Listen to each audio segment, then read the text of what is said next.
Bonjour à tous, dans cette vidéo on va corriger ensemble un exercice de thermodynamique qui s'appelle canon à neige, tiré d'un oral de banque PT. Donc la neige artificielle, on nous dit qu'elle est obtenue en pulvérisant de fines gouttes d'eau liquide à 10 degrés, dans l'air ambiant à moins 15 degrés. Le déplacement dans l'air soumet chaque goutte à une perte thermique que l'on modélise par un flux thermique dû à la loi de Newton, qui s'écrit H fois TA moins TS fois la surface de la goutte. Et ça c'est un flux thermique cédé par la goutte d'eau. T est sa température, H un coefficient et S la surface d'échange, donc la surface de la goutte. Donc on nous dit qu'on suppose la goutte indéformable et à l'équilibre mécanique, et donc on va essayer d'établir une relation. Donc on applique le premier principe infinitésimal, c'est-à-dire premier principe à la goutte entre T et T plus dt, ce qui nous permet d'obtenir que du plus la variation d'énergie macroscopique de la goutte est égale à delta W plus delta Q. Voilà, ici. Donc à partir de là, on va avoir que DEM dans cette situation est égal à 0, que delta W qui est égal à moins P extérieur dV est égal à 0, car la goutte est indéformable. Et enfin, delta Q, c'est le transfert thermique. C'est donc la perte thermique, ici la puissance qui nous est donnée par la loi de Newton, qu'il faut multiplier par une unité de temps. Donc c'est le flux fois dt. C'est donc égal à H fois TA moins T. Ici, c'est T moins TA, pardon. Fois S fois dt. Et comme c'est une perte thermique, c'est un flux thermique cédé par la goutte d'eau, eh bien il faut mettre un moins, puisque si on prend notre goutte d'eau qui est à une température T, et que l'air ambiant est à une température TA, sachant que T est plus grand que TA, eh bien le transfert thermique reçu par la goutte est négatif, et le transfert thermique delta Q s'écrit phi dt. Ici. Donc à partir de là, on peut en déduire que du est égal à moins H fois T moins TA S dt, et du, comme la goutte est une phase condensée, c'est C fois dt, c'est donc égal à M fois petit c fois dt, avec C qui est le C de l'eau, ici la capacité thermique de l'eau, et la masse de la goutte, eh bien c'est sa masse volumique fois son volume, donc mu fois 4 tiers de pi r cube. Donc voilà pour ce premier terme. Et la surface d'échange, dernier terme qui nous manque, la surface d'échange c'est la surface de la sphère, c'est donc 4 pi r carré. Et donc on obtient que mu fois 4 tiers de pi r cube dt fois c, la capacité thermique, est égal à moins h facteur de t moins ta fois 4 pi r carré dt, le temps cette fois-ci. Et donc on peut simplifier les 4 pi, on peut enlever le r carré pour ne laisser que du r, et donc on obtient bien le résultat proposé, qui est que mu r dt,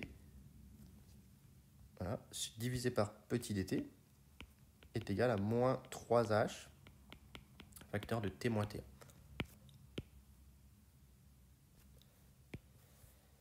Donc voilà pour l'obtention de l'équation, et donc on nous demande de la résoudre maintenant, tout simplement. Donc pour la résolution, c'est pas très compliqué, hein. C'est une équation différentielle d'ordre 1, on n'a que dt sur dt plus 3h sur mu cr t est égal à 3h sur mu cr ta.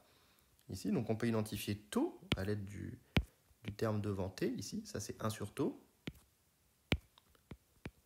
Donc on identifie taux qui vaut mu cr sur 3h, et on identifie le second membre qui nous permet d'identifier, étant donné qu'on a exactement le même terme, ta comme étant la solution particulière. Donc t va être égal à lambda exponentielle moins t sur taux plus ta, qui est la solution particulière. Et on sait qu'à t égale 0, la température vaut petit t0.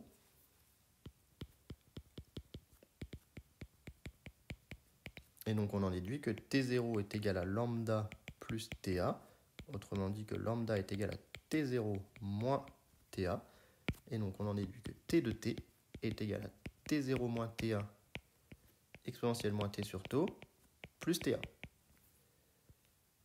Ou encore que T moins T1 sur T0 moins T1 est égal à exponentielle moins T sur taux. Ça, c'est ce qu'on voulait montrer. Très bien. Donc on nous demande d'en déduire l'instant T1 au bout duquel la goutte atteint une température de moins 5 degrés. Donc on y va. On cherche T1 tel que T de T1 soit égal à moins 5 degrés Celsius. Et donc on se retrouve avec T de T1 moins TA sur T0 moins TA égale exponentielle de moins T1 sur taux. Et donc en passant au logarithme, on va se retrouver avec T1 qui est égal à moins taux ln de T de T1 moins TA divisé par T0 moins TA. Et donc ici on peut faire l'application numérique. T de T1 ça vaut moins 5 degrés. TA ça vaut moins 15, donc ça fait plus 15, divisé par T0 moins TA, qui fait 25. Donc on se retrouve à calculer le ln de ça. Donc ça fait 0,92 taux. Et taux, on peut le calculer aussi, puisque c'est mu CR sur 3H. Donc mu, on l'a, c'est 1,13 fois C, 4,2 10 3. Mu CR, 0,2 10 moins 3 sur 3H, 3 fois 65. Donc taux, j'ai 4,3 secondes. Donc on en déduit que T1 est égal à 0,92 fois taux, à savoir 3,9 secondes. Hop, donc voilà pour T1, ici. Donc une fois qu'on a ça, on me dit que lorsque la goutte atteint T1, le phénomène de surfusion cesse et que la goutte va revenir à une température de fusion et se solidifier partiellement. Calculer la fraction massique de liquide à la fin de cette transformation, en la supposant rapide et adiabatique. Donc là, il faut bien comprendre ce qu'on nous dit. On part d'une température, donc l'état initial, on part de température T1 égale à moins 5 degrés sous forme liquide, puisqu'on a eu un phénomène de surfusion. Et on veut arriver dans un état final à la température de fusion de 0 degrés et avec X de liquide et 1 moins X de solide, tout simplement. Ici, on veut calculer la fraction massique de liquide à la fin de la transformation. Et donc ici, on a à la fois eu un changement de température, on est passé de moins 5 à 0, et on a eu un changement d'état, puisqu'on est passé de liquide à liquide solide. Et donc dans ce genre de situation, il faut passer par une transformation, un état intermédiaire. Ici, l'état intermédiaire va être de T1 égale à 0 degré, c'est-à-dire à T fusion, avec tout liquide, pour ensuite faire de la solidification. Et donc on sait que H est une fonction d'état.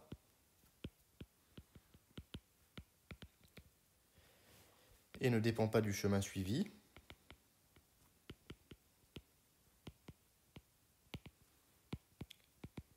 Et comme la transformation qui m'emmène de l'état initial vers l'état final, la vraie transformation, elle est monobar, eh bien on peut écrire que delta H égale Q égale 0, car on me demande de considérer qu'elle est adiabatique. Donc on a delta H égale 0, égale delta H1 plus delta H2, avec delta H1 qui est la transformation correspondant à la première étape, et delta H2 qui est la variation d'enthalpie de la deuxième étape. Donc delta H1 pour la première étape, c'est uniquement de la phase condensée qui se réchauffe, donc c'est M, la masse ici, fois C, la masse de la goutte, fois C fois T fusion moins T1. Et ici, pour delta H2, eh bien, c'est un changement d'état à température constante. Donc on obtient que delta H2, c'est ici une solidification, et on a solidifié 1 moins X, tout simplement. On avait ici, dans l'état initial, on avait 0 de solide, X égale 0 de solide. On avait X égale 1 en liquide et 0 en solide. Et on est passé à 1 moins x de solide, donc delta H2, ça va être égal à moins, attention, c'est une solidification, moins la masse de la goutte, fois la chaleur latente de fusion, qui s'appelle ici L fuse, moins mg L fuse, fois 1 moins x, puisqu'on a solidifié 1 moins x. Voilà, ici, on a cette situation là, et donc delta H1 plus delta H2 égale 0. Ce qui me permet d'écrire que la masse de la goutte fois C facteur de T fusion moins T1 moins L fusion facteur de 1 moins X égale 0. Et de là, je vais pouvoir en déduire que C fois T fusion moins T1 moins L fusion facteur de 1 moins X est égal à 0. Et moi, ce que je cherche, c'est X. Donc, il me reste que C facteur de T fusion moins T1 moins L fusion plus L fusion fois X égale à 0. Et donc, il me reste que X est égal à 1, si je passe L fusion de l'autre côté et que je divise, par L fusion moins C facteur de T fusion moins T1 divisé par L fusion. Et donc, je peux faire le calcul. C, on a dit que c'était 4,2 fois 10 puissance 3 fois T fusion moins T1, ça fait donc 5 degrés, puisqu'on était de T fusion c'est 0 et T1 c'était moins 5, divisé par L fusion qui vaut 330 10 puissance 3. Et donc nous on doit faire 1 moins ça, et donc on obtient 0,94. Donc à la fin de la surfusion, on se retrouve avec 94% de liquide et 6% de solide.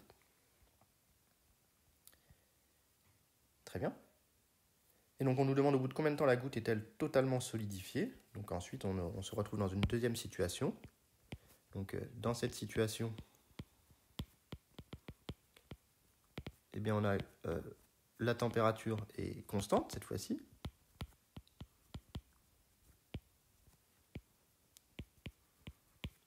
À T fusion. Donc on s'intéresse à la transformation qui nous emmène d'un état initial qui est l'état final de la question précédente, c'est-à-dire T fusion x égale 0,94 et x solide égale 0,06, à un état final pour lequel on est toujours à T fusion, mais par contre on a un x solide qui est passé à 1. Et donc on va écrire le premier principe infinitésimal isobar, isobar dans la mesure où on est à P égale constante pour un changement d'état. Et donc on a que dH est égal à delta Q, avec le delta Q qui n'a pas changé, qui est donc égal à moins H facteur de T, qui reste à T fusion, moins TA fois S dt. Ici on est à T fusion, moins TA.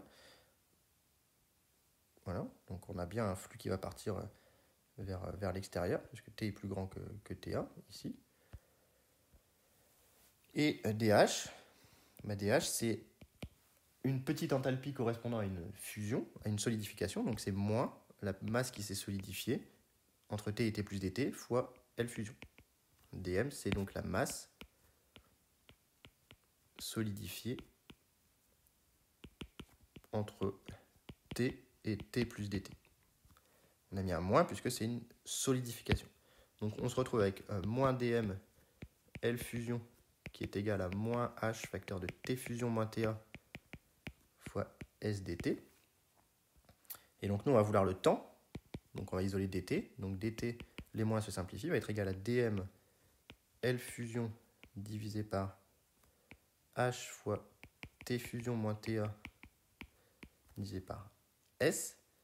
Et donc nous, on veut tout simplement maintenant intégrer cela. On intègre. Et donc la masse à solidifier, c'est 94% de la masse. Donc le temps final, que je vais appeler TF, c'est 0,94 fois la masse de la goutte fois L fusion divisé par H facteur de T fusion moins TA fois S. Pourquoi 0,94 ? Parce qu'il restait 94% uniquement à solidifier ici. D'accord ? Et donc ça se simplifie un petit peu. Si on remplace la masse par 4 tiers de pi r cube fois mu, donc ça fait mu fois 4 tiers de pi r cube fois L fusion divisé par H fois T fusion moins TA fois 4 pi r2, ce qui se simplifie un petit peu, donc on obtient que TF est égal à 0,94 fois mu fois R L fusion, les 4 pi r2 se simplifient, divisé par 3 H T fusion moins TA. Et j'ai simplifié par 4 pi r2. Voilà, je peux faire l'application numérique et j'obtiens que TF égale 0,94 fois 1000 pour la masse volumique fois le rayon qui valait 0,2 mm, voilà, fois L fusion, on avait dit 330 000, divisé par 3 fois H fois delta T, 3 fois H, donc H c'était 65 fois T moins TA, TA c'est moins 15, donc ça fait 15 ici. Et donc on tombe sur 21,2 secondes de solidification de la goutte, 21 secondes. Donc voilà pour cet exercice assez intéressant, assez complet, qui permet d'introduire un petit peu la manière dont on va obtenir des équations différentielles lorsqu'on fera la diffusion thermique dans le chapitre prochain. Donc j'espère que la résolution était assez claire, et s'il y a des questions, mettez-les en commentaire.